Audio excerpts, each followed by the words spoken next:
Hi everyone, welcome back to another video from Tech Basics. In this episode, we will be learning how to log into Huntington Mortgage account online. Logging in and managing your Huntington Mortgage account is a quick and easy process, so let's dive into the video without wasting much of our time.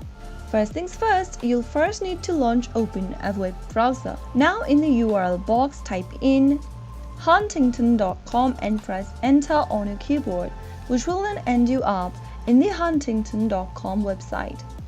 After you end up in the official website, to manage your mortgage account, you will first need to log into your online banking account. On the right hand corner, you should be able to see the login tab.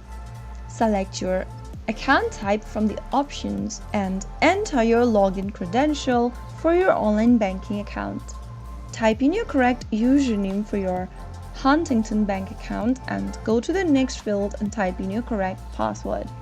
If you don't remember one of these credentials, you can get help by clicking Forgot Username or Forgot Password and follow through the instructions till the end.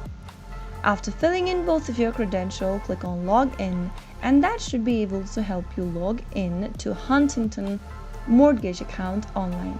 That is how it's easily done. If you found the video to be helpful, go ahead and give us a thumbs up. Don't forget to subscribe to our channel by hitting the subscribe button. Also press on the notification bell so that you'll never miss another upcoming upload from us. I will be back again in the next video. Thank you for watching.